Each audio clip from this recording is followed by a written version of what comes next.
बे समाव स्टुडिय'आव आं सन्दना इस्लारि। ओम प्रकाश खेरखातारिया सासे राफोद फावखुंगुरजों लोगोसे मोजां प्रडिउसारबो। बिथाङा 2002 मायथाइनिफ्रायनो बर' सावथुन मुलुगाव खामानि मावबोदोंमोन।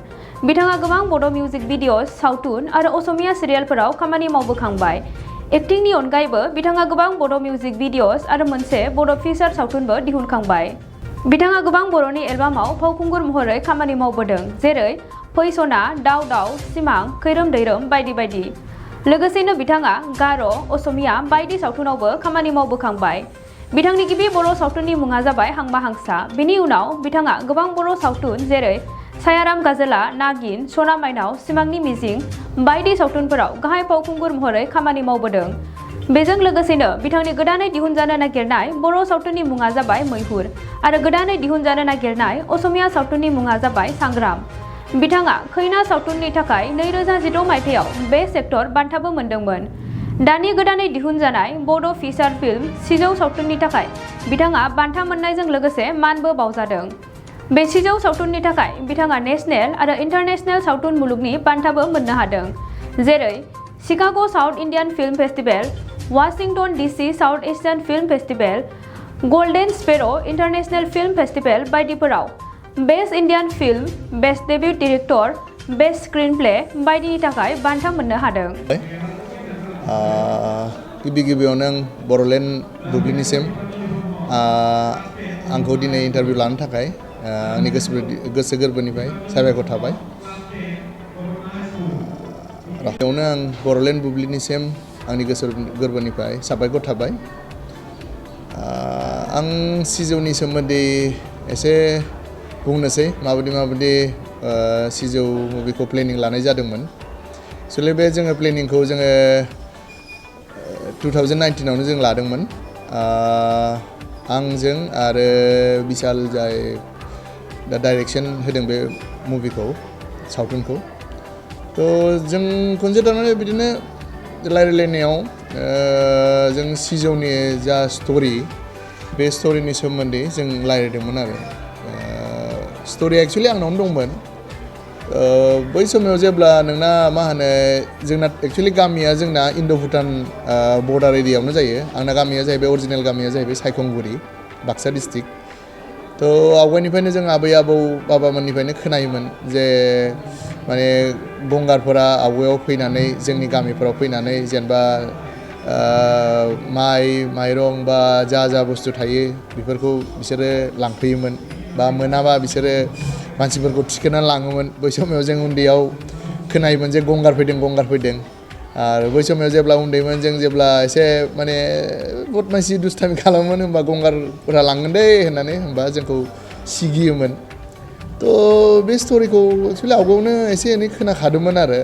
थ' बिनि गोजौआवनो जोङो ओरैनो सावरायलायनायाव खोथाजों खोथा बिदिनो ओंखारनानै आंनि जाय डाइरेक्टर, आंनि काजिन ब्रादारानो, फंबायानो, बिशाल प्रतिमसालिया होननाय। थ' बे बुंबाय जे दा बिराद स्ट'रियाथ' बिराद मोजां, थ' जों बानाय जायो नामा। ओरैनो फार्स्टआव आरो एसेनो सिरियास लायाखैमोन, खिन्थु जेब्ला बे बुस्थुखौ एसे आवगायबाय, ओमफ्राय जों उनाव माने सिरियास जाबाय। ओमफ्राय जानायनि उनाव जों रिसार्चनि थाखाय एक्सुवेलि फिल्मा मा होननानै एक्सुवेलि अरिजिनेल नंगौ नङाबा मा जायो, स्ट'रिखौ बानायबा इन्टारनेशनेल, खारन भुटाना जाहैबाय इन्टारनेशनेल माने आलादा हादोर जाहैबाय।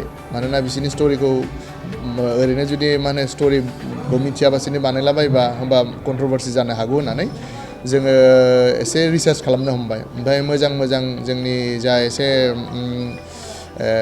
माने बैसोदब मानसि आरो एसे सिनियर पार्सनफोरखौ जों एसे डिसकास खालामबाय एक्सुवेलि स्ट'रिया मामोन। बिसोरबो बुंबाय एसे एनै। ओमफ्राय जोङो बे स्ट'रिनि थाखाय जोङो भुटान फुलसिलिङावबो थांबाय जोङो। ओमफ्राय जोङो थिम्फु केपिटेल भुटाननि, बेयावबो थांबाय। आंनिबो सानैसो लोगो दं, बिसोरखौबो सोंबाय जे एक्सुवेलि स्ट'रिया बिदिमोन नामा होननानै, माने जेनेबा स्लेब बानायोमोन जे हमनानै लाङोमोन। ओमफ्राय बिसोरो बुंदों नंगौ, दाबो जोंना किसुमान जायगा दं, बिसोर दा सिटिजेनशिप मोनबाय, थारमाने बिसोरनि पार्मानेन्ट दा सिटिजेनशिप मोनबाय आरो बिसोर दा बिसोर लकेलानो। बे स्ट'रिया एक्सुवेलि 1958नि आवगायनि स्ट'रिमोन। बै समाव थारमाने दाबो बिसोरना पार्ट एक्सुवेलि गोलैयो, बिसोरो गभर्नमेन्टनिफ्राय टेक्स मोनो। बै समाव बिसोरो गावसोरनि एरियाफोराव, दा जेनेबा जोंनि भुटान दुवार बुंनो थाङोबा, जों दा बिजनि एरियायावबो भुटान दुवार होनो, अदालगुरि साइडआवबो किसुमान भुटान दुवार दं बिदि भुटान दुवार दंमोन आरो ओमफ्राय आं मिथिनायाव दार्जिलिं किसु पार्टआवबो भुटाननि एरिया गोलैयोमोन माने डाउन साइडआव आरो जोंथ' दा सानो जे माने हाजो एरियाया भुटाननि बर्डार एरिया बे नङा एक्सुवेलि अलमस्ट बिसिना बुंनो थाङोबा जोंनि बिजनि एरियाबो बिसिनि पार्टमोन बा भैरबकुन्द साइड अदालगुरिनि किसु पार्ट बा जोंनि बुंनो थाङोबा बिटिसि पार्ट माने मथा मथि 80%आनो बिसिनि एरियायावमोन आरो थ' बैथिंबो बेंगल साइडआबो बिसिनि गोलैयोमोन एसे थ' बे स्ट'रिखौ लानानै जों आवगायबाय गुगोलावबो सार्च खालामबाय गुगोलावबो नंगौ बुस्थुआ आरो किसुमान जोङो हिस्ट्रिकेलि किसुमान खिताबबो नायबाय ओमफ्राय बेफोरखौ सब ज' खालामजोबनानै जमा खालामनानै जोङो स्क्रिप्ट लिरनाय आरम्भ खालामबाय आरो ओमफ्राय लिरनानै बे स्क्रिप्टआ फुल्लि जों माने जेब्ला जाबाय होमबा जोङो फिल्मखौ बानायनो जोङो थिरां लाबाय आरो रेडि जाबाय आरो बे फिल्मा बुंनो थाङोबा 20 to 25 डेजसो नांदों खिन्थु एसे एसे थालांनायफोरखौ जों लाफिनबाय थादों दा कमप्लिट एक्सुवेलि जानो थाखाय जोंना 6 मान्थसो लादों माने ओरैनो 90%आनो जाजोब्बायमोन खिन्थु एसे माबा थालांदों नामा एसे माबादों नामा एसे जों जरायबाय थादों आरो किसुमान जेराव काट खालामनांगौ काट खालामदों दा बिदिनो जों फिल्मखौ जोङो मा होनो बिदेशावबो जोङो माने इन्टारनेशनेल फिल्म फेस्टिभेलफोरावबो जोङो पाठायबाय नेसनेलावबो पाठायबाय ओमफ्राय मोजाङानो जोंना माने मा होनो बेखौ पजिटिभ मोनसे मा होनो माबा फैबाय आरो बुस्थुआ माने खौरांफोरा मोजांनिफ्राय मोजां फैबाय एवार्डबो मोनबाय इन्टारनेशनेलिबो अनेकाव मोनबाय आं माने सानफेराखैमोन जे बिदि बादि साक्सेस जागोन फिल्मा आं बिरादानो बे फिल्मखौ लानानै बहुत माने आं एक्चुअलि बुंनो थाङोबा गोजौ इसोराबो बहुत जोंखौ माने नायदों मानोना फार्स्ट टाइम आं बे फुल मुभियाव आं क' प्रडिउसार हिसाबै आं प्रडिउस खालामदोंमोन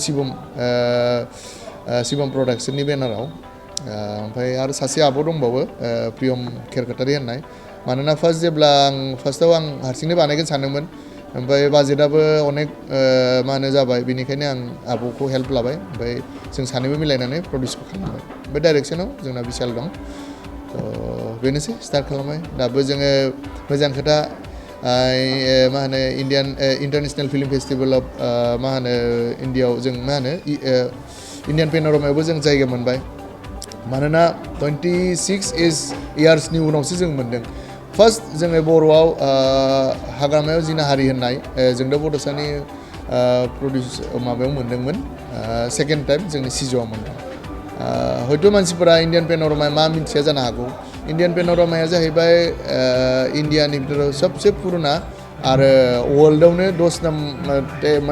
10टा केटेगरिनि भितराव बे जाहैबाय माने मोनसे प्लेटफर्म माने थ' बे प्लेटफर्माव थांनो हानायानो अनेक जोंना आर्टिस्टफोरा माने बलिउड हक बा जोंनि रिजनेलानो हक मोनसे सिमां थायो बे सिमाङा फुलफिल जाबाय होननानै आं सानो आरो बुस्थुखौ आरो अनेक जोङो फेस्टिभेलफोराव आरो पाठायबाय दं रिजाल्टफोरा मोजाङानो मोनगासिनो दं आरो नोंसिनोबो हेफाजाब नांगोन आशीर्बाद नांगोन